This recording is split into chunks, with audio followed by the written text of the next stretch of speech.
ଧରମ ଭଉଣୀ ଓ ତା ଭାଉଜ ବାହାଘର ପରେ କେହିକି ଛୁଆ କଲି। ମୋ ନାଁ କାଳିଆ, ଭୁବନେଶ୍ୱରରେ ଚାକିରି କରେ। ମୋର ଜଣେ ଧରମ ଭଉଣୀ ହେବ, ତା ନାମ ହଉଛି ଚାରୁ। ତାଙ୍କ ଘର ହଉଛି ବାରିପଦା, ସେ ଏକ ସ୍କୁଲରେ ଚାକିରି କରେ। ତାକୁ ପ୍ରାୟ 40 ବୟସ ହେବ, ସେ ସେହି ବାରିପଦାରେ ବାହା ହେଇଛି। ତା ବାହାଘରକୁ ମୁଁ ଯାଇଥିଲି, ତା ସ୍ୱାମୀ ଜଣେ ବିଜନେସ୍ ଲୋକ। ପ୍ରାୟ ସମୟ ବାହାରେ ରୁହନ୍ତି, ଆଉ ଚାରୁ ତା ସ୍କୁଲରେ ବିଜି ରୁହେ। ଏମିତି ବାହାଘର ହବାର 3 ବର୍ଷ ହେଇ ଗଲାଣି, କିନ୍ତୁ କିଛି ପିଲାପିଲି ନଥିବାରୁ ତା ମନ ବହୁତ ଦୁଃଖ। ଏମିତି ମତେ ସେଦିନେ ଫୋନ୍ କଲା, ଆଉ ଆମେ ସବୁ ଦୁଃଖ ସୁଖ କଥା ହେଲୁ। ତାପରେ ମୁଁ କହିଲି, ଚାରୁ ମୁଁ କାଲି ଆସୁଛି ବାରିପଦା, ଅଫିସ କାମରେ ହବ ଯଦି ତୋ ଘର ଆଡ଼େ ଯିବି। ସେଠୁ ଚାରୁ କହିଲା, ଭାଇ ତମେ ଏତେ ଦିନ ପରେ ଆସିବ, ଆଉ ଯେମିତି ହେଲେ ମୋ ଘରକୁ ଆସିବ। ସେଠୁ ମୁଁ ହଁ କହିଲି, ଆଉ ତା ବାସିଦିନ ବାରିପଦାରେ ପହଞ୍ଚିଲି। ମୋ କାମ ସରୁ ସରୁ ସନ୍ଧ୍ୟା ହେଇଗଲା।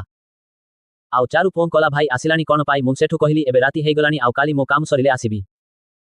ସେଠୁ ଚାରୁ କହିଲା, ଭାଇ ରାତି ହଉ ପଛେ ତମେ ଯେମିତି ହେଲେ ଆସିବ, ଆଉ ଏଠି ରହି କାଲି ସକାଳେ କାମ ସାରିଯିବ। ମୁଁ ତା ଘରକୁ ଯିବା ପାଇଁ ବାହାରିଲି, ଆଉ କିଛି ମିଠା, କଦଳୀ, ଏମିତି କିଛି ଫଳମୂଳ ନେଇ ତା ଘରେ ପହଞ୍ଚିଲି। ସେ ମୋତେ ଦେଖି ବହୁତ ଖୁସି ହେଇଗଲା, ଆଉ ମୋତେ କହିଲା, ଭାଇ ତମେ ମୋତେ ସମ୍ପୂର୍ଣ୍ଣ ଭାବେ ଭୁଲିଗଲ, କେବେ ହେଲେ ଫୋନ୍ କରୁନ କି କିଛି ନାହିଁ? ମୁଁ କହିଲି, ହଁ ଲୋ ଟିକେ ବିଜି ରହୁଛି, ତେଣୁ କରିପାରୁନି। ତାପରେ ମୋତେ ସେ ତା ସ୍ୱାମୀଙ୍କ ଲୁଙ୍ଗି ଆଣିଦେଲା ପିନ୍ଧିବା ପାଇଁ, ଆଉ କହିଲା, ଧୁଆ ଧୁଇ ହେଇ ଆସ, ମୁଁ ତମ ପାଇଁ ଖାଇବା ବାଢୁଛି। ମୁଁ ଆସିଲି, ଆଉ କହିଲି, ଆସି ଏତେ ରାତି ହେଲାଣି, ତୋ ବର କଣ ପାଇଁ ଆସି ନାହାନ୍ତି? ଚାରୁ କହିଲା, ସେ କିଛି କାମରେ ବାହାରକୁ ଯାଇଛନ୍ତି, 3 ଦିନ ପରେ ଆସିବେ। ମୁଁ କହିଲି, ଓହ। ପୁଣି ଆମେ ଦୁହେଁ ଖାଇ ବସିଲୁ। ସେ ମୋ ସାମ୍ନାରେ ବସିଥାଏ, ଆଉ ଏକ ପତଳା ଶାଢ଼ୀ ପିନ୍ଧିଥାଏ, ତା ବ୍ଲାଉଜରେ ତରଭୁଜ ପାଙ୍କ ପୁରା ଦେଖା ଯାଉଥାଏ। ମୁଁ ଏମିତି ତା ତରଭୁଜକୁ ଦେଖିବାକୁ ଲାଗିଲି। ଚାରୁ କହିଲା, ଭାଇ ତମେ କଣ ଦେଖୁଛ? ମୁଁ କହିଲି, ସତରେ ଚାରୁ ତୁ ଏବେ ବହୁତ ସୁନ୍ଦର ଲାଗୁଛି। ତାପରେ ଚାରୁ କହିଲା, ଭାଇ ତମେ ମୋତେ ବହୁତ ଭଲ ଲାଗୁଛି। ମୁଁ କହିଲି, ଓହ ତୁ ମୋ ପାଖରେ ଥିଲେ ମୁଁ ତୋତେ ପାଇ ବହୁତ ଖୁସି ଦେଇଥାନ୍ତି। ସେ କହିଲା, ହଁ ଭାଇ ତମ ପରି ସ୍ୱାମୀ ପାଇଥିଲେ ମୁଁ ବହୁତ ଖୁସି ହେଇଥାନ୍ତି। ଦେଖୁନ ଆସି ବାହାଘରର 3 ବର୍ଷ ହେଇ ଗଲାଣି, କିନ୍ତୁ କିଛି ପିଲାପିଲି ହେଇନି। ତେଣୁ ମୋ ମନ ବହୁତ ଦୁଃଖ। ଏମିତି ଅନେକ କଥା ହେଲା ପରେ ମୁଁ କହିଲି, ଯଦି ବାହା ହେଇ ନଥାନ୍ତି ତତେ ନିଶ୍ଚିତ ଭାବେ ବାହା ହେଇଥାନ୍ତି। ସେଠୁ ଚାରୁ କହିଲା, ମୋ ସ୍ୱାମୀ ମୋତେ ସୁଖ ଦେଇ ପାରି ନାହାନ୍ତି, ଆଉ ମୁଁ ସେଥିପାଇଁ ମା ହେଇ ପାରୁନି। ମୁଁ କହିଲି, କାହିଁକି? ଚାରୁ କହିଲା, ସେ ଏମିତି ସବୁବେଳେ। ତାପରେ ଆମେ ଦୁହେଁ କଥା ହେଉ ହେଉ ରାତି 12ଟା ହେଇଗଲା, ଆଉ ଚାରୁ କହିଲା, ଭାଇ ଚାଲ ଶୋଇବା। ମୁଁ କହିଲି, ହଉ ତୁ ଶୁଅ, ମୁଁ ଯାଉଛି ଶୋଇବି। ଚାରୁ କହିଲା, ଭାଇ ଗୋଟେ କଥା କହିବି, ଖରାପ ଭାବିବନି? ମୁଁ କହିଲି, ହଁ କହ। ସେ କହିଲା, ତମ ପାଖରେ ଶୋଇବି, ଆଉ ତମ ସହ ଗେହିବାକୁ ଇଚ୍ଛା ହଉଛି। ସତରେ ଚାରୁ, ମୁଁ ବି ସେୟା ଭାବୁଥିଲା। ଆଉ ରାତିରେ ଶୋଇବା ପାଇଁ ତୋ ପାଖରେ ମୁଁ ଏଠି ରହିଲି। ସେଠୁ ଚାରୁ କହିଲା, ଓହ ଭାଇ ତମେ କେତେ ଭଲ, ଏ ଭଉଣୀର ମନ କଥା ବୁଝି ପାରିଲ। ହଁ ଲୋ ଚାରୁ, ତୋତେ ଦେଖି ମୁଁ ପୁରା ଅସମ୍ଭାଳ ହେଇ ଗଲାଣି ମୋ ମନ। ଚାରୁ କହିଲା, ଭାଇ ତମେ ଏତେ ଦିନ ପରେ ମୋ ସୁଖ ଦେବ ବୋଲି ଭାବି ନଥିଲି। ତାପରେ ଦୁହେଁ କୁଣ୍ଢା କୁଣ୍ଢି ହେଇ ଚୁମା ଦିଆ ନିଆ ହେଲୁ। ତାକୁ ଟାଣି ମୋ କୋଳରେ ବସେଇ ଦେଲି। ତାପରେ ସିଧା ତା ଓଠରେ ଓଠ ରଖି କିସ୍ କରିବାକୁ ଲାଗିଲି। ତା ପାଟିରେ ଜିଭ ପୁରାଇ ଚୁଚୁମିବାକୁ ଲାଗିଲି। ସେ ବି ମୋ ସାଥ ଦେଉଥିଲା। ପାଖାପାଖି 10 ମିନିଟ୍ କିସ୍ କଲା ପରେ ମୁଁ ତା ବ୍ଲାଉଜ ଉପରୁ ତା ତରଭୁଜକୁ ଚିପିବାକୁ ଲାଗିଲି। ଟିକେ ତରଭୁଜ ଓଳି ପଡ଼ିଥିଲେ ବି ଏବେ ବି ବଡ଼ ବଡ଼ ଥିଲା। ତାପରେ ମୁଁ ତାକୁ ଠିଆ କରି ତା ଶାଢ଼ୀ କାଢ଼ିଲି। ବ୍ଲାଉଜର ସବୁ ବଟମ ଖୋଲି ତାକୁ କାଢ଼ିଦେଲି। ତାପରେ ତା ସାୟା ଖୋଲିଲି। ସେ ଏବେ ଖାଲି ବଡିସ୍ ଆଉ ଚଡ଼ିରେ ଥାଏ। ମୁଁ ତାକୁ ଚୁମି ଚାଲିଥାଏ। ସେ ଖାଲି ମୋତେ ଜାବୁଡ଼ି ଧରି ଶୋଷ ହେଉଥାଏ। ମୋ କାନ ପାଖରେ ଧୀରେ କି କହିଲା, ବେଡ୍ ରୁମକୁ ଚାଲ। ମୁଁ ସାଙ୍ଗେ ସାଙ୍ଗେ ତାକୁ ମୋ 2 ହାତରେ ଟେକି ବେଡ୍ ରୁମକୁ ଚାଲିଲି। ବେଡ୍ ଉପରେ ତାକୁ ଶୁଆଇ ମୋ ଲୁଙ୍ଗି କାଢ଼ି ଖାଲି ଚଡ଼ିରେ ତା ପାଖକୁ ଗଲି। ତା ବଡିସ୍ କାଢ଼ି ତା ତରଭୁଜକୁ ଚୁଚୁମି ଆଉ ଚିପି ଚାଲିଲି। ସେ ଖାଲି ଓହ ଆହ ଧୀରେ ଏମିତି ହେଉଥିଲା। ତା ଚୁଚୁମୁ ଚୁଚୁମୁ ମୁଁ ମୋ ଡାହାଣ ହାତ ତା ଚଡ଼ି ଭିତରେ ପୁରେଇଲି। ଓହ ଚାରୁ, ତୋ ଗୁମ୍ପାରେ କେତେ ବାଳ ହେଇଛି? ସେ କହିଲା, ହଁ ଭାଇ ତମକୁ ଗୁମ୍ପାରେ ବାଳ ଥିଲେ ଭଲ ନୁହଁ କି? ମୁଁ କହିଲି, ନା ଲୋ ଚାରୁ, ମୋତେ ଗୁମ୍ପାରେ ବାଳ ବହୁତ ପସନ୍ଦ। ସେଠୁ ଚାରୁ ଟିକେ ଚିଡ଼େଇବା ପାଇଁ କହିଲା, ଜମି ବହୁତ ଦିନରୁ ପଡ଼ିଆ ପଡ଼ିଛି। ଯାହା ହେଉ ବହୁତ ଦିନ ପରେ ତୁ ଚାଷ କରିବୁ। ବହୁ ଦିନରୁ ମୋ ଗୁମ୍ପା ମୂଳା ଚାଖି ନାହିଁ। ଆଜି ବହୁ ଦିନ ପରେ ମୋ ମନ ଥଣ୍ଡା କରିଦେ। ମୁଁ ବ୍ୟସ୍ତ ହନା, ଆଜି ବହୁତ ଦିନ ପରେ ମୁଁ ବି ତୋ ଗୁମ୍ପାର ମଜା ନେବି, କହି ମୋ ମୂଳାକୁ କାଢ଼ି ତା ହାତରେ ଦେଇଦେଲି। ମୋ ମୂଳାକୁ। ଚାରୁ, ମାଲୋ ଏଟା ତ ଆହୁରି ମୋଟା ଆଉ ଲମ୍ବା ଜଣା ପଡୁଛି। ଆଜି ମୋ ଗୁମ୍ପାର ଗଲୁ ପୁରା ମାରିଦେବ। ଏହା କହି ସେ ମୋ ମୂଳାକୁ ଚୁଚୁମିବା ଆରମ୍ଭ କଲା। ସତରେ ତା ପାଟିରେ ଯାଦୁ ଥିଲା। ଓହ ସତରେ ବହୁତ ମଜା ଲାଗୁଥିଲା। ମୁଁ ବି ତା ମୁଣ୍ଡକୁ ଧରି ତା ପାଟିରେ ଗେହିବାକୁ ଲାଗିଲି। ସେ ଖାଲି ଗୁଁ ହେଉଥିଲା। ପାଖାପାଖି 10 ମିନିଟ୍ ପାଟିରେ ଗେହିଲା ପରେ ମୋ ମୂଳାକୁ ବାହାରକୁ କାଢ଼ିଲି। ସେତେବେଳେକୁ ତା ଆଖିରୁ ପାଣି ବାହାରି ଯାଇଥିଲା। ଏବେ ମୁଁ ତାକୁ ଶୁଆଇ ତା ଗୁମ୍ପାରେ 2 ଆଙ୍ଗୁଳି ପୁରାଇ ତା ଗୁମ୍ପାକୁ ଚାଟିବାକୁ ଲାଗିଲି। ସେ ଖାଲି ଅସ୍ତବ୍ୟସ୍ତ ହେଇ ମୋ ମୁଣ୍ଡକୁ ତା ଗୁମ୍ପାରେ ମାଡ଼ି ଧରୁଥିଲା। ଚାରୁ, ଓହୁ ମୋ ରାଜାଟା ପରା, ଆହ ସହି ହେଉନି, ଶୀଘ୍ର ମୋତେ ଗେହି ପକା, ହିସ ଆହ। ମୁଁ କହିଲି, ଓହ ଚାରୁ, ତୋ ଗୁମ୍ପା ବହୁତ ମିଠା ଲାଗୁଛି। ମୁଁ ବି ଡେରି ନକରି ତା 2 ଜଙ୍ଘ ମଝିରେ ଆଣ୍ଠେଇ ପଡ଼ି ମୋ ମୂଳାକୁ ତା ଗୁମ୍ପା ମୁହଁରେ ଲଗାଇ ପେଲିବାକୁ ଲାଗିଲି। ଚାରୁ, ଭାଇ ଆଉ ସହି ହେଉନି, ଗେହେ ନା, ମୋ ଧନଟା ପରା। ମୁଁ ବି ଆଉ ଡେରି ନକରି ତା ପିଠି ତଳେ ହାତ ଦେଇ ଗୋଟେ ଜୋରଦାର ଧକ୍କା ମାରିଲି। ପାଖାପାଖି ଅଧା ମୂଳା ପଛ କରି ତା ଗୁମ୍ପାକୁ ଫାଡ଼ି ଭିତରକୁ ଗଲା। ଚାରୁ, ମାଲୋ ଟିକେ ଧୀରେ ମା, ମରିଗଲି। ସତରେ ବହୁତ ଦିନରୁ ଗିହା ହେଇ ନଥିବାରୁ ଗୁମ୍ପା ପୁରା ଟାଇଟ୍ ଲାଗୁଥିଲା। ମୁଁ ଧୀରେ ଧୀରେ ଗେହିବା ଆରମ୍ଭ କଲି। ଯେମିତି ଗୁମ୍ପାରୁ ପାଣି ବାହାରି ପଛ ପଛ ଶବ୍ଦ ଆସିଲା, ମୂଳାକୁ ମୂଳ ଯାଏ ଠେଲି ଦେଲି। ଚାରୁ ଖାଲି ମାଲୋ ଧୀରେ, ଧନଟା ଟିକେ ଧୀରେ, ରାଜା ମୋ ରାଜା, ବଢିଆ ଲାଗୁଛି। ମୋ ଗୁମ୍ପା ସତରେ ବହୁତ ସୁନ୍ଦର ଗେହୁଛୁ। ରୁମ ଭିତରେ ଖାଲି ପଛ ଏମିତି ଶବ୍ଦ ହେଉଥିଲା। ପାଖାପାଖି 20 ମିନିଟ୍ ଗେହିଁବା ପରେ ମୁଁ ତଳେ ଶୋଇ ଚାରୁକୁ ମୋ ଉପରକୁ ଟାଣି ଆଣିଲି। ସେ ବି ମୋ ଉପରେ ଚଢ଼ି ଜୋରଦାର ଗାଣ୍ଡି ଉଠାଇ ଗେହିଁବାକୁ ଲାଗିଲା। ତା ତରଭୁଜ ଦୁଇଟା ମୋ ସାମ୍ନାରେ ଖାଲି ଦୋହଲୁଥିଲା। କେତେବେଳେ ମୁଁ ତାକୁ ଚୁଚୁମୁଥିଲି ତ କେତେବେଳେ ତା ତରଭୁଜ ଭୁଣ୍ଡିକୁ କାମୁଡୁଥିଲି, ପୁଣି କେତେବେଳେ ଜୋରରେ ଚିପୁଥିଲି। ସେ ଖାଲି ଆହ ଓହ୍ ଆହ ଧୀରେ ହେଉଥିଲା। ଏବେ ମୁଁ ତାକୁ ପୁଣି ତଳେ ଶୁଆଇ ଗେହି ଚାଲିଲି। ମୁଁ କହିଲି, ଓହ ଚାରୁ ତୋ ଗୁମ୍ଫାରେ କେତେ ପାଣି ଅଛି କିଲୋ, ଖାଲି ପଚ୍ ପଚ୍ ହଉଛି। ତୋ ଗୁମ୍ଫାରେ ଯୋଉ ବାଳ ହେଇଛି ଆହୁରି ସୁନ୍ଦର ଲାଗୁଛି। ତୋ ଗୁମ୍ଫା ଦେଖ ତ ସେଣ୍ଟି କେମିତି ଢକ ଢକ ହଉଛି। ସତରେ ଚାରୁ ତୋ ଗୁମ୍ଫା ଏବେ ବି ଟାଇଟ୍ ଲାଗୁଛି। ତୋ ଘଇତା ତୋତେ ଗେହି ପାରୁନି କି? ଚାରୁ କହିଲା, ତାଙ୍କର ମୂଳା ବହୁତ ଛୋଟ। ସେ ପୁରେଇଲା ବେଳେ ତାଙ୍କର ବାହାରି ପଡ଼େ। ମୁଁ କହିଲି, ସତେ ଲୋ ଚାରୁ ତୋ ଗୁମ୍ଫା କୁନାରୀ ଲାଗୁଛି। ତୋ ଗୁମ୍ଫାରେ ଆଜି ପ୍ରଥମ କରି ମୂଳା ପଶୁଛି ବୋଧେ। ଚାରୁ କହିଲା, ହଁ ଭାଇ, ଆଜି ମୋ ଗୁମ୍ଫା ପୁରା ମେଲା କରିଦିଅ।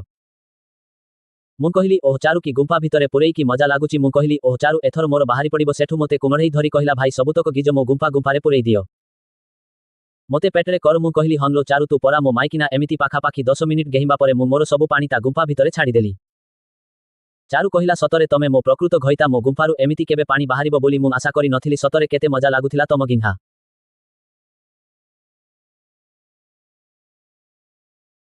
ମୁଁ କହିଲି, ଓହ ଚାରୁ ତୋ ଗୁମ୍ଫାରୁ ବହୁତ ପାଣି ବାହାରୁଛି। ଦୁହେଁ ଟିକେ ଶାନ୍ତ ହେଲା ପରେ ଚାରୁ କହିଲା, ସତରେ ଭାଇ ତୋ ଗିହନରେ ବହୁତ ମଜା ଅଛି। ମୁଁ କହିଲି, ବ୍ୟସ୍ତ ହନ, ଆଜି ତୋ ଶୋଷ ସବୁ ମେଣ୍ଟେଇ ଦେବି ଆଉ ତୋତେ ପେଟରେ କରିବି କହି ଶୋଇଲୁ। ଚାରୁ କହିଲା, ସତରେ ଏମିତି ଗିହ୍ନା ମୁଁ କେବେ ଖାଇ ନଥିଲି। ମୁଁ କହିଲି, ହଁ ଲୋ ଚାରୁ ଗୁମ୍ଫା ବହୁତ ମସ୍ତ ହେଇଛି ଆଉ ତୋ ଗୁମ୍ଫାରୁ ବି ବହୁତ ପାଣି ବାହାରି ପଡ଼ିଲା। ଚାରୁ କହିଲା, ତୁ ଆଜିଠୁ ମୋ ଘଇତା, ମୁଁ ତୋ ମାଇପ୍। ସତରେ ଚାରୁ ତୁ ମୋ ମାଇପ୍। ତାପରେ ଦୁହେଁ କୁଣ୍ଢା କୁଣ୍ଢି ହେଇ ଶୋଇଗଲୁ। ସକାଳୁ ଉଠି ଚାରୁ କହିଲା, ରହ ମୁଁ ତୋ ପାଇଁ ଚାକରି ଆଣୁଛି। ଏହା କହି ସେ ତା ସାୟାଟାକୁ ତା ଛାତିରେ ବାନ୍ଧି ଦେଇ ପିଚା ହଲାଇ ହଲାଇ କିଚେନ୍ ଆଡ଼କୁ ଗଲା। କାହିଁକି କେଜାଣି ତା ପିଚା ଦେଖି ମୋର ତା ପିଚା ମାରିବାକୁ ଇଚ୍ଛା ହେଲା। ଚାରୁ କିଛି ସମୟ ପରେ ଚା ନେଇ ଆସିଲା। ମୁଁ ସେତେବେଳେ ବି ଅନକଟ ହେଇ ଖଟରେ ବସିଥାଏ। ଚାରୁ ମୋ ହାତକୁ ଚା କପ୍ ଦେଇ ସେ ବି ମୋ ପାଖରେ ବସି ଚା ପିଇବାକୁ ଲାଗିଲା। ମୁଁ ଚା ପିଉ ପିଉ ତା ଦେହରେ ହାତ ମାରୁଥାଏ। ସେ ବି କେମିତି ଚା ପିଆ ସାରିଲେ ପୁଣି ଥରେ ଗିହା ଖାଇବ ଭାବୁଥାଏ। ଚା ପିଆ ପରେ ସେ ତଳେ ବସି ଓଳିଥିବା ମୋ ମୂଳାକୁ ଚୁଚୁମିବା ଆରମ୍ଭ କଲା। ପାଖାପାଖି 10 ମିନିଟ୍ ପରେ ମୁଁ ତାକୁ ଠିଆ କରି ତା ସାୟା ଖୋଲି ତା ତରଭୁଜକୁ ଚୁଚୁମିବା ଆରମ୍ଭ କଲି।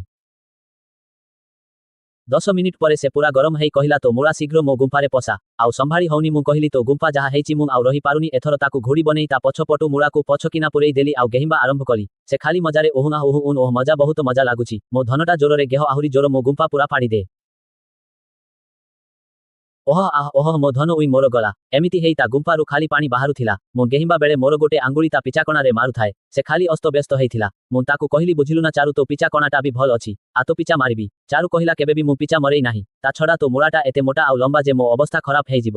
ବହୁତ କାଟିବ। ମୋ ପାଇଁ ତୁ ଟିକେ କଷ୍ଟ ସହି ପାରିବୁ ନାହିଁ। ଧୀରେ ଗେହିବି।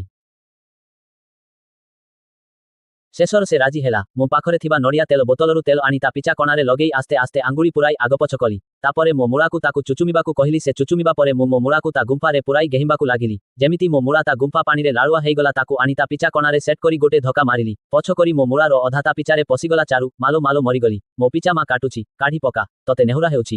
ଓ ମା, ମରିଗଲି ମୋ ପିଚା।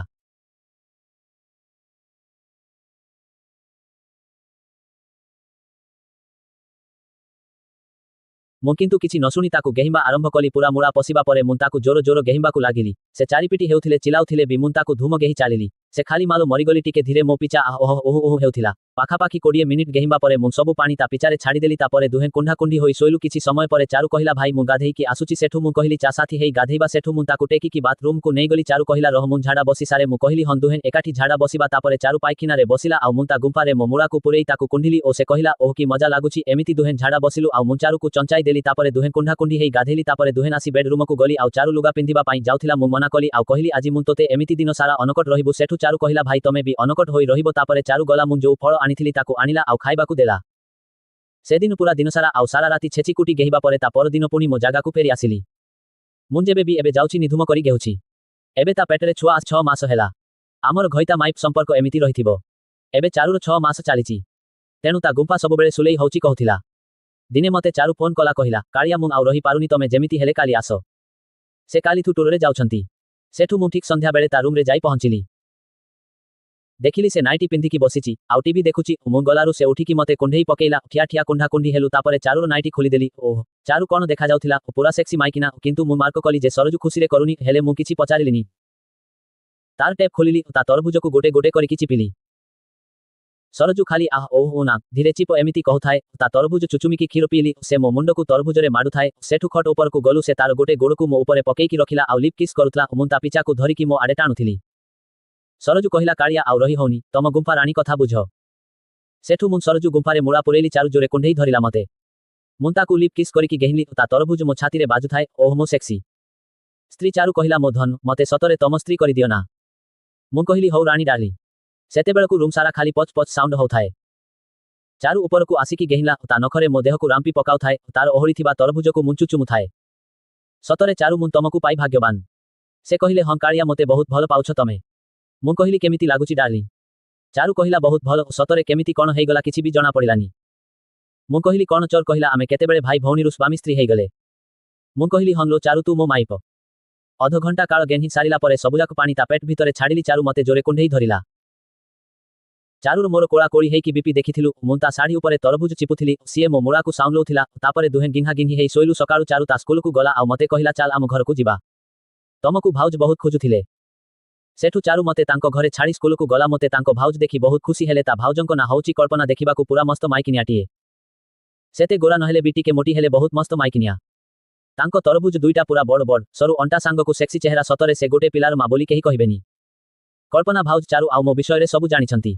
ଭାଉଜ କହିଲେ କଣ ବାବୁ ଆମ କଥା ଟିକେ ବୁଝିବ ତ। ମୁଁ କହିଲି କଣ।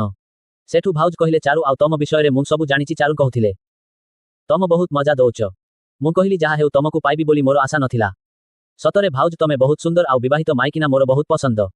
ସେଠୁ କଳ୍ପନା ଭାଉଜ କହିଲେ କଣ ଯେ କଳ୍ପନା ବୋଲି ଡାକ ନା।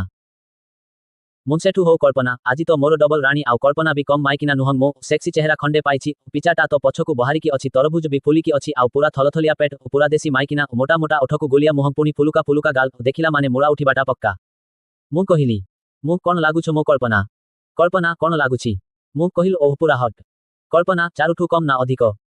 ମୁଁ କହିବାକୁ ଗଲେ ତ ଦିଜଣ ଯାକ ସମାନ କିନ୍ତୁ ତମର ମୁହଁଟା ଦେଖିଲେ କାଇଁ କେଜାଣି ମୋର ଉଠୁଛି। କଳ୍ପନା ସେଥିପାଇଁ ପରା ମୁଁ ଅଛି ଯା ର ଦାୟିତ୍ୱ ଏଥର ଆମ ଦି ସଉତୁଣୀଙ୍କର।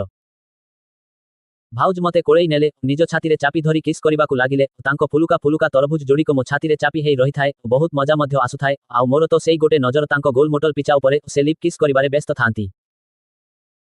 କିନ୍ତୁ ମୋ ମନ ଥାଏ ତାଙ୍କ ପିଚାରେ ମୁଁ ପିଚା ଚିପିବାରେ ଲାଗିଥାଏ କି ପିଚା ହେଇଛି ତାଙ୍କର ଓହୋ ଏପଟେ ପ୍ୟାଣ୍ଟ ଭିତରେ ମୁଳା ଟେଙ୍ଗେଇକି ଥାଏ ମୁଳା ଯାଇକି ତାଙ୍କ ପେଟ ପାଖରେ ରଗଡ଼ି ହଉଥାଏ ତାପରେ ଭାଉଜ ତାଙ୍କ କୋମଳ ହାତକୁ ମୋ ପ୍ୟାଣ୍ଟ ଭିତରେ ପୁରେଇଲେ ଆଉ କହିଲେ ଆଜିଠୁ ତ ଇଏ ମୋ ଧନ।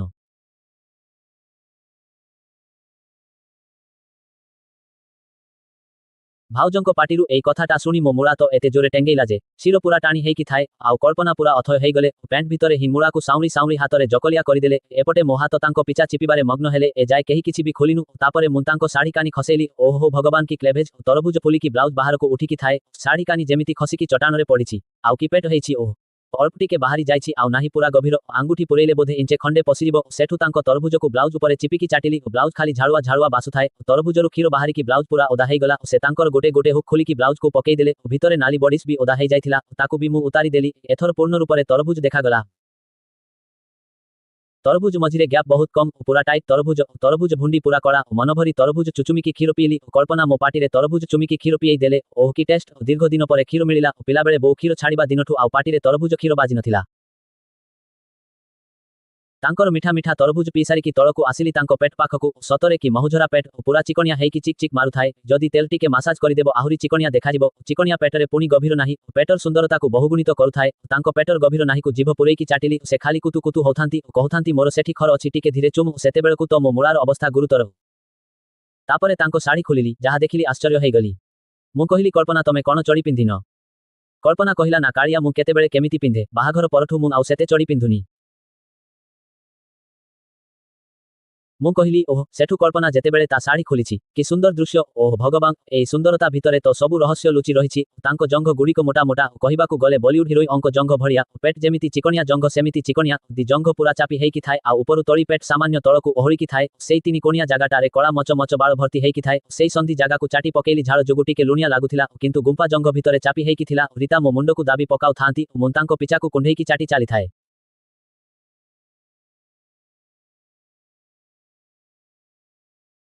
ପ୍ରାୟ 10 ମିନିଟ୍ ଖଣ୍ଡେ ଚାଟିଲି ତାପରେ ତାଙ୍କୁ ପଛପଟକୁ ଗଲି ତାଙ୍କ ପିଚା ପୁରା ବଡ଼ ବଡ଼ ପଛପଟୁ ଗୁମ୍ଫା କଣା ଦେଖାଯାଉଥାଏ ତାଙ୍କ ଦି ଗାଣ୍ଡିକୁ ଓସାରିକି ମୁହଁ ପୁରେଇଲି ଓହ କି ବାସ୍ନା କରୁଥାଏ ତାଙ୍କ ପିଚା କଣାରେ ଜିଭ ପୁରେଇକି ଚାଟିଲି ବହୁଆଇଷ୍ଟ ଆସୁଥାଏ ତାଙ୍କ ପିଚାରୁ କି ପିଚା ଖଣ୍ଡେ ପାଇଛନ୍ତି ଭାଉଜ ସେତେବେଳକୁ ସେ ଅସମ୍ଭାଳ ଖଟ ଉପରକୁ ଟାଣିନେଲେ ଶୋଇଗଲେ ଗୁମ୍ଫା ଦେଖେଇକି ତାପରେ ମୁଁ ଯାଇକି ତାଙ୍କ ଗୁମ୍ଫା ଚାଟିଲି ଗୁମ୍ଫା ଭିତର ପୁରା ନାଲି ଗୁମ୍ଫା ଭିତରକୁ ଜିଭ ପୁରେଇକି ଚାଟିଲି କଳ୍ପନା ମୋ ମୁଣ୍ଡକୁ ମାଡ଼ି ପକଉଥାନ୍ତି ତାଙ୍କ ଗୁମ୍ଫା ପାଖକୁ ତାପରେ ସେ ଉଠିକି ଆସିକି ମୋ ମୁଳାକୁ ପାଟିରେ ନେଲେ ବହୁତ ମଜା ଆସୁଥାଏ ପାଟିରେ ପୁରେଇକି ଜିଭରେ ଚାଟୁଥାନ୍ତି ଓହ କଣ ଲାଗୁଥାଏ ତାପରେ ମୋ ଉପରକୁ ଅସିକି ନିଜ ହାତରେ ମୁଳାକୁ ଗୁମ୍ଫା ଭିତରେ ଗଳେଇ ଦେଲେ ଏକାଥରକେ ମୁଳା ପଶିଗଲା କାରଣ ତାଙ୍କ ଗୁମ୍ଫା ନାଳେଇକି ଓଦା ହେଇଯାଇଥିଲା। ତାପରେ ତ ଘପା ଘପ ଗେହି ଚାଲିଲେ। ମୁଁ ତାଙ୍କ ପିଛାକୁ ପୁରା ଚିପିକି ଧରିଥାଏ। ଓଃ ଡାର୍ଲି, ଆଇ ଲଭ୍ ୟୁ। ତାଙ୍କ ତରଭୁଜ ଯୋଡ଼ାକୁ ଖାଲି ଦୋହଲୁଥାଏ। ଝାଳରେ ପୁରା ଗାଧେଇ ସାରିଥାଉ ସେତେବେଳକୁ ତରଭୁଜ ଯୋଡ଼ାକୁ ମୁଁ ପାଟିରେ ପୁରେଇକି ଚୁମୁଥାଏ। ଯେତେବେଳେ 16 ମିନିଟ୍ ଖଣ୍ଡେ ହେଇଛି ମୋର ବାହାରିଗଲା, କିନ୍ତୁ କଳ୍ପନାର ବାହାରି ନଥାଏ। ସେ ସେମିତି ଗେହି ଚାଲିଥାନ୍ତି। ପାଣି ବାହାରିକି ମୋ ମୂଳା ପୁରା ଓଦା ହୋଇଗଲାଣି। ତାଙ୍କ ପିଛାକୁ ମୋ ଜଙ୍ଘ ମାଡ଼ ହଉଥାଏ। ଏପଟେ ଗୁମ୍ଫାରୁ ରସ ବୋହିକି ଖାଲି ରୁମ୍ ସାରା ପଚ ପଚ ସାଉଣ୍ଡ ହଉଥାଏ। ସେତେବେଳକୁ ଚାରୁ ସ୍କୁଲରୁ ଆସି ଯାଇଥାଏ। ସେ ଏସବୁ ଦେଖିକି ଆଉ ରହିପାରିଲାନି। ତା ଶାଢ଼ୀ ସାୟାଟା ଖୋଲି ଦେଇକି ମୋ ଉପରେ ଆସିକି ବସି ପଡ଼ିଲା ପିଛା ଥୋଇକି। ମୋ ମୁହଁ ଉପରେ ଆଉ ମୋ ପାଟିରେ ଗୁମ୍ଫା ରଗଡ଼ିଲି। ଓହ ଆଜି ତ ମୁଁ ଭାଗ୍ୟବାନ। ଏକାବେଳେ ଦିଦିଟା ମାଇକିନା ଆଉ ଚାରୁର ଗୁମ୍ଫା ଚାଟି ଚାଟି ତାର ପାଣି ବାହାରିଲା। ଆଉ ସେପଟେ କଳ୍ପନାର ବି ବାହାରି ସାରିଥାଏ। ଦି ନଣନ୍ଦ ଭାଉଜ ଦି ଜଣ ଯାକ କୁଣ୍ଢାକୁଣ୍ଢି ହେଇକି କିସ୍ କରିଥାନ୍ତି ମୋ ଉପରେ ବସିକି। ଆଉ ମୁଁ ଦି ଜଣ ଯାଙ୍କର ଓଜନ ସମ୍ଭାଳୁଥାଏ। ମୁଁ କହିଲି ଆରେ ମୋ ଉପରୁ ଉଠ। ସେଠୁ ଦି ଜଣ ଯାକ ଉଠିକି ମୋ ଦିପଟେ ଶୋଇକି ମତେ କୁଣ୍ଢେଇ ଧରିଥାନ୍ତି। ଏମିତି କିଛି ସମୟ ଦୁହେଁ ମୋ ଦେହସାରା ଚୁମିଚାଟି ମଦହୋସ କରିଦେବା ପରେ ଚାରୁ ଧୀରେ ତଳୁ ଉଠି ମୋ କୋଳରେ ବସିପଡ଼ି ମୋ ମୁହଁରେ ତା ଛାତିକୁ ଜାକିଦେଲା। ତା ଠିଆ ଠିଆ ଅନକଟ ତରଭୁଜ ମୋ ମୁହଁରେ ଜାକି ହେଇ ଲଦବଦେଇ ଉଠିଲେ। ମୁଁ ବି ସେ ଉତ୍ତେଜନାରେ ଛଟପଟେଇ ଉଠୁଥିଲି। ତେଣୁ ସେ ଦୁଇଟାକୁ ଦୁଇ ହାତରେ ଧରି ଖୁବ୍ ଜୋରରେ ଚିପି ଚିପି ଭୁଣ୍ଡିମାନଙ୍କୁ ପୁରା କାମୁଡ଼ି କାମୁଡ଼ି ଖାଇଗଲି। ସେ ବି ଏଥର ଲଗାମ ଛଡ଼ା ହେଇ ଟିକେ ଉଠିଲା ପରି କରି ମୋ ମୂଳାକୁ ଧରି ତା ନାଳୁଆ ଗୁମ୍ଫାରେ ସେଟ୍ କରି ଧୀରେ ଧୀରେ କରି ଜାକି ହେଇ ବସି ପଡ଼ିଲା। ମୋ ମୂଳାଟା ବି ସେତେବେଳକୁ ଏକଦମ ହାର୍ଡ ହେଇଥିବାରୁ ସଲସଲ ପଲପଲ ହେଇ ତା ଗୁମ୍ଫା ଭିତରକୁ ପଶିଗଲା। ସେ ସାମାନ୍ୟ ଉଫ ଟିଏ କରି ମତେ ଆହୁରି ଜୋରରେ ଭିଡ଼ି ଧରି ମୋ ଓଠକୁ କାମୁଡ଼ି କାମୁଡ଼ି ସେମିତି ଧୀରେ ଧୀରେ ଉଠି ଉଠି ତା ପିଛାକୁ ଜାକି ଜାକି ଗେହି ହେବାରେ ଲାଗିଲା। ତାର ଏମିତି ସେନ୍ସିଟିଭ ଗିହାଣର ସ୍ବାଦ ପାଇ ମୁଁ ଆଖି ବନ୍ଦ କରି ଖାଲି ଉପଭୋଗ କରୁଥାଏ। କିନ୍ତୁ ଅଳ୍ପ ସମୟ ପରେ ଅନୁଭବ କଲି, ବୋଧହୁଏ ଆଖି ଆଗରେ ତାର ଏମିତି ଗେହି ହେବାର ଦେଖି କଳ୍ପନା ସହିପାରିଲା ନାହିଁ। ତେଣୁ ସେ ବି କେତେବେଳୁ ତା ନାଇଟ୍ ଗାଉନ୍ ଖୋଲିକି ମତେ ପୂର୍ବ ଭଳି ପଛପଟୁ ଜାବୁଡ଼ି ଧରି ମୋ ବେକ ଓ ପିଠିସାରା ରାମ୍ପୁଡ଼ି କାମୁଡ଼ି ପକାଉଥାଏ। ଆଗପଟୁ ଚାରୁର ଅନକଟ ତରଭୁଜ ମୁହଁରେ ଜାକି ହେଉଥିବା ବେଳେ ପଛପଟୁ କଳ୍ପନା ଅନକଟ ତରଭୁଜ ପିଠିରେ ଜାକି ହେଉଥାଏ। ତଳପଟୁ ପୁଣି ଚାରୁ ସୁନ୍ଦରୀର କନଲିଆ ଗୁମ୍ଫା ମୋ ମୂଳାକୁ ଯେମିତି ଘଷି ଘଷି ସାଲୁବାଲୁ କରି ଗେହି ପକାଉଥାଏ। ଦେହଟା ସିରିସିରେଇ ପଡ଼ୁଥାଏ। ତେବେ ଆପଣମାନେ ହେଲେ କୁହନ୍ତୁ, ଏହି ପରିସ୍ଥିତିରେ ମୁନ୍ସବର୍ଗୀୟ ସୁଖ ଅନୁଭବ କରିବା ସ୍ୱାଭାବିକ ନା ନାହିଁ? ଏମିତି ଦେଖୁ ଦେଖୁ ଚାରୁ ମତେ ଆହୁରି ଜୋରରେ ଭିଡ଼ି ଧରି ତା ତରଭୁଜକୁ ମୋ ମୁହଁରେ ଚାପି ଚାପି ସେମିତି ଉପରକୁ ଉଠି ଉଠି ତା ମୋଟା ମୋଟା ପିଚାକୁ ମୋ କୋଳରେ କଚାଡ଼ି ହେବାରୁ ମୋ ମୂଳାଟା ତା ଗୁମ୍ଫାକୁ ଫାଡ଼ି ଫାଡ଼ି ପଶିଯାଉଥାଏ ପୁଣି ବାହାରି ଆସୁଥାଏ। ଏମିତି ଉନ୍ମାଦିନୀଙ୍କ ପରି ଖୁବ୍ ଜୋର ଜୋରରେ କିଛି ସମୟ ଗେହି ହେଉ ହେଉ କଳ୍ପନା ଭାଉଜଙ୍କ ଅବସ୍ଥା ସାଂଘାତିକ।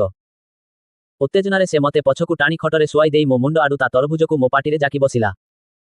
ମୁଁ ନେବେ ତା ଅହଳୁଥିବା ତରଭୁଜକୁ ଧରି ସେମିତି ତଳପଟୁ ଚିପି ଚିପି କାମୁଡ଼ି ଖାଇଗଲା ବେଳେ ଚାରୁ ସେପଟେ ଆହୁରି ବେଗରେ ତା ପିଛା କଚାଡ଼ି କଚାଡ଼ି ଗେହି ହେଲା। କିଛି ସମୟ ଏମିତି କରିବା ପରେ କଳ୍ପନା ତରଭୁଜକୁ ମୁଁ ବି ଖୁବ୍ ଉତ୍ତେଜନାରେ କାମୁଡ଼ି ପକେଇବାରୁ ସେ ଧୀରେ ଧୀରେ ମୋ ପେଟରୁ ତଳକୁ ତଳକୁ ଚୁମି ଚୁମି ଜଗଲା। ଶେଷରେ ମୋ ମୂଳା ମୂଳରେ ଥିବା ବାଳକୁ ଜିଭରେ ସାଉଁରେଇ ସାଉଁରେଇ ସରଜୁ ଯେତେବେଳେ ଉପରକୁ ଉଠେ ମୂଳାଟା ଯେତିକି ବାହାରେ ସେଇ ଅଂଶକୁ ବି ଚାଟିବାରେ ଲାଗିଲା।